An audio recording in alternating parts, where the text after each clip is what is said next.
Welcome to Prince Shorthand House, Class Chandra Volume Series, Volume 2, Transcription number 31 and 32.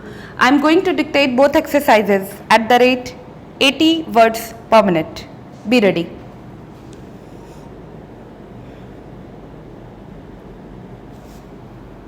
Start. Madam Deputy Chairman, the main question for consideration of this House is whether the increase in the passenger fares and in the freights that has been proposed by the Railway Minister should have the support of this House or not. I have been listening with some interest to the speeches so far made, and they are all unanimous on one point, namely that there should be no increase, particularly so far as the second class passengers are concerned. What we have to decide at present is that those friends who have emphasized their opposition to this levy have also said that in view of our developing economy, in view of our developing industrialization, in view of the fact that there is a greater demand for passenger traffic as well as goods traffic, we have to develop our railway system. We have to see that we increase our lines. We have also to see that we double our lines. We have also to see that the production of the locomotives, wagons and the coaches is increased with greater rapidity. Otherwise, we will not be able to meet the demand of the developing economy. It is also agreed that according to the recommendations of the Pay Commission, we all feel that our workers, our laborers are entitled to DA, which will be to the tune of rupees 12 crores. There are no two opinions about it. It is also demanded that so far as amenities to the workers are concerned regarding their privileges and concessions or the repairs to the stock are concerned, there is very urgent need that we should see that our workers do not strain themselves. An engine driver should not be asked to do work for more than 12 hours. Similarly, others in the railways should also have further concessions so far as leisure, rest and leave are concerned. It is also agreed and it has been emphatically stressed on all hands that the second class passengers are not getting amenities which they should get.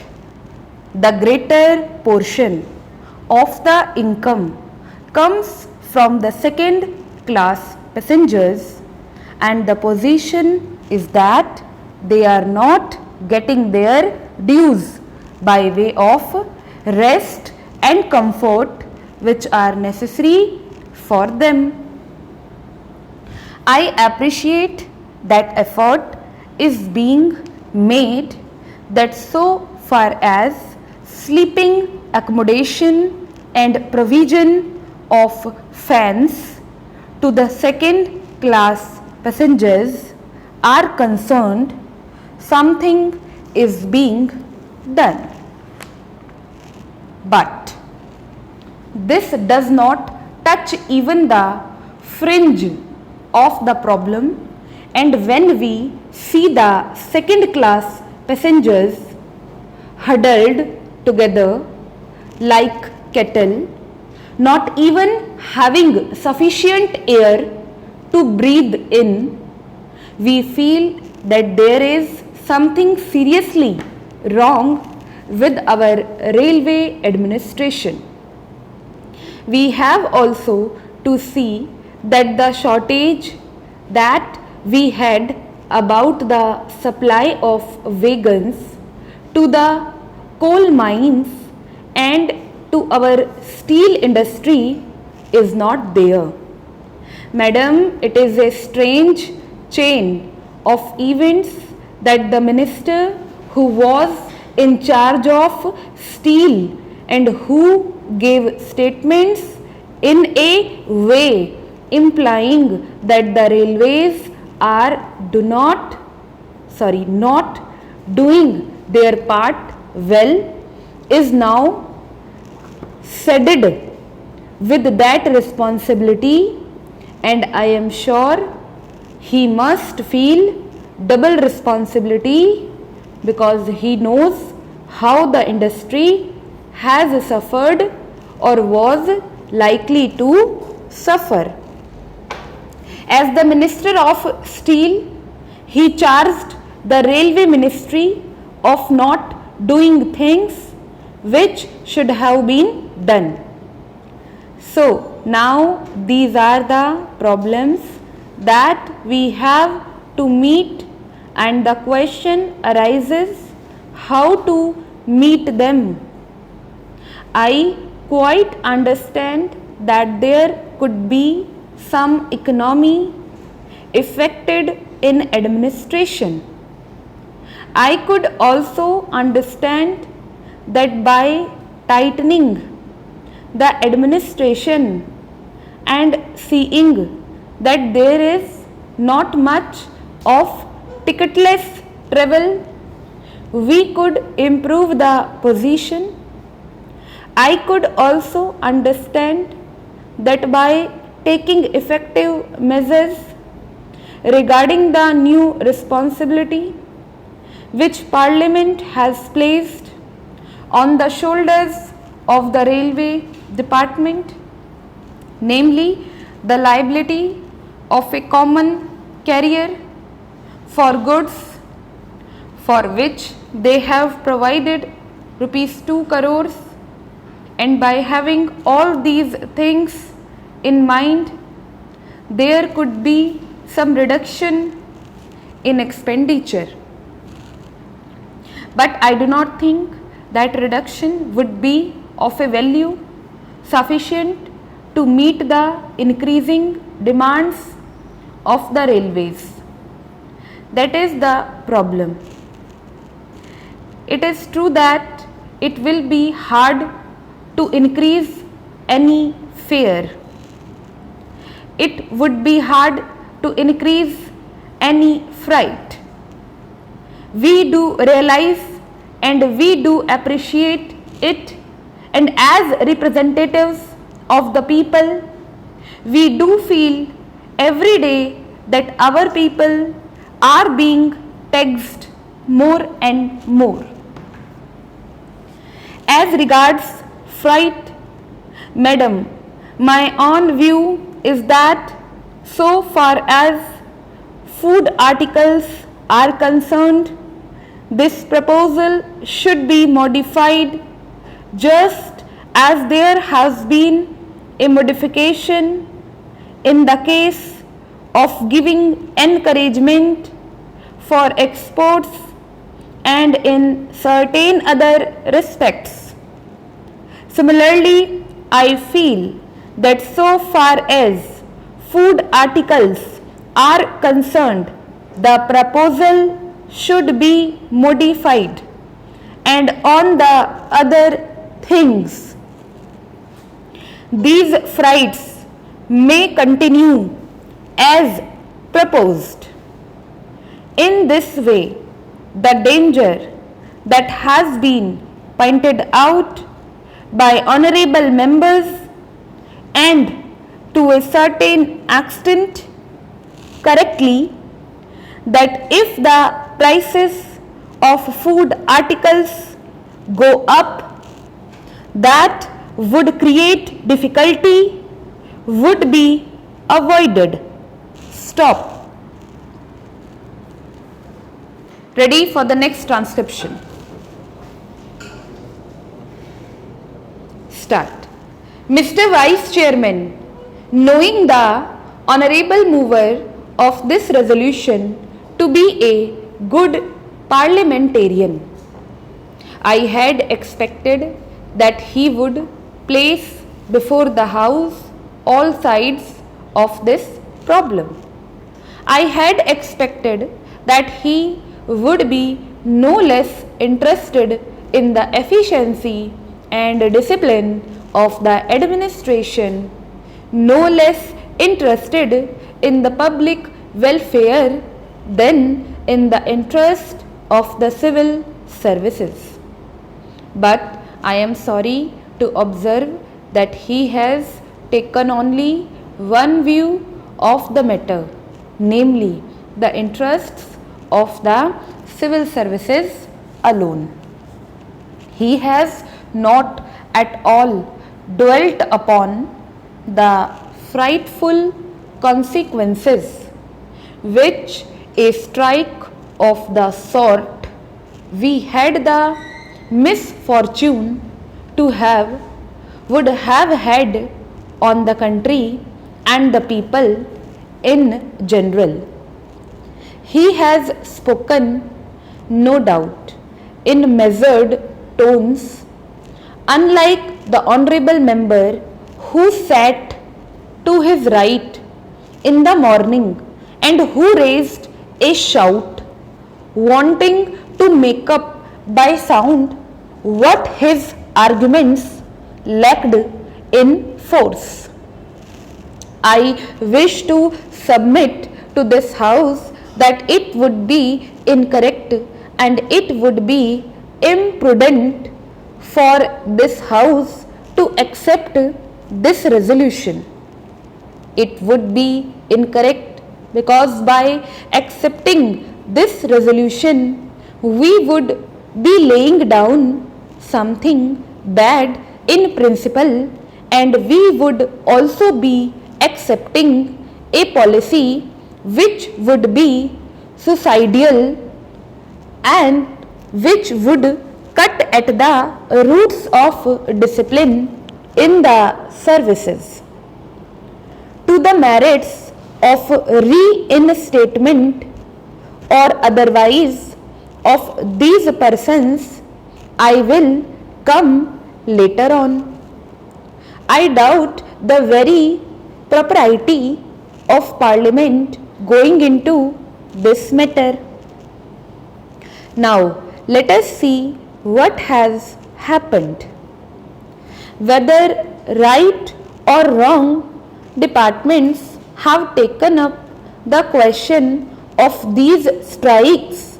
Those who took part in this strike, those who indulge in disobeying the ordinance, several cases of sabotage and intimidation, including criminal ones, have been gone into, and the authorities have taken some decision.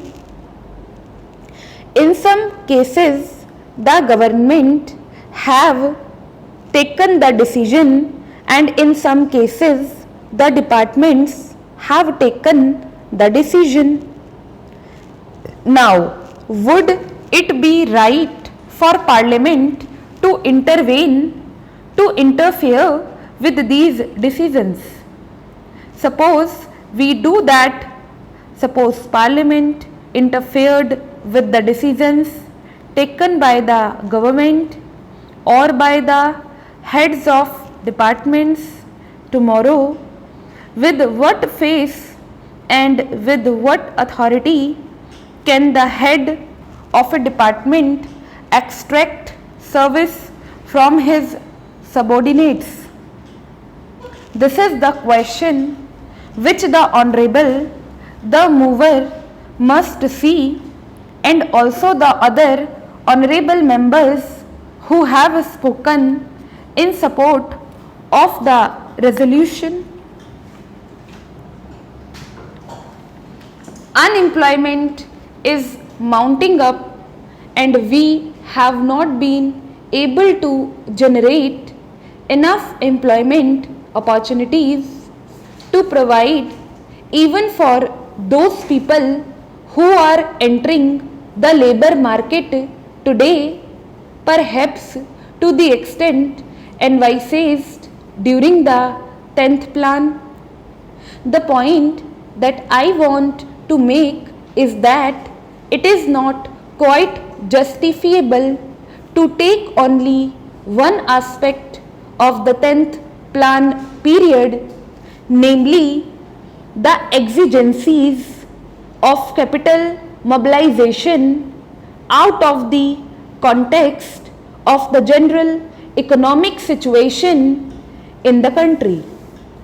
When we are therefore making this huge tax effort, we will have to apply our mind with equal seriousness, if not more, to see that the income generation in the community is as great as is envisaged, so that the savings and investments could be effected without disturbing unnecessarily the consumption pattern in the community.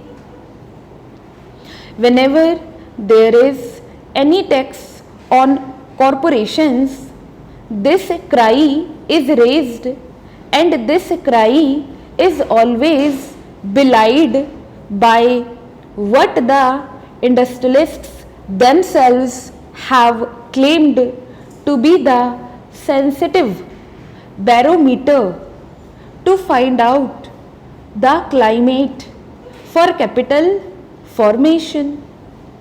I mean the stock exchanges. This time the stock exchanges have reacted quite favorably to the budget proposals as a whole, which clearly shows that whatever else may be the merit of the present budget proposals, it is certainly not anti-capital. Last year also the stock markets boomed up after the taxation proposals were announced. This time, though they were a little hesitant at first, ultimately I think they have realized that there is nothing wrong with the taxation proposals, and they are now merrily mounting up. This is quite natural because there are so many benefits and advantages in our economy today that it is not difficult for the corporate sector to absorb a small rise of 5% in the corporation tax which has been proposed by the Honorable Finance Minister. The economy of the nation today is more or less a closed economy because due to the lack of external finances, imports have been virtually prohibited. There is a lot of planning in the country which makes risk bearing rather unlikely, and because of the regulation of the economy, internal competition is also not very great. The risk bearing capacity which is claimed by the industrialists really for getting large profits and large yields on their investment is almost non-existent in our economy today. Our markets are expanding very fast and the money generated is much more than the production of commodities, with the result that there are shortages in almost every commodity. It should not be difficult for the industrialists to absorb the small rise of 5% in the corporate tax. Stop.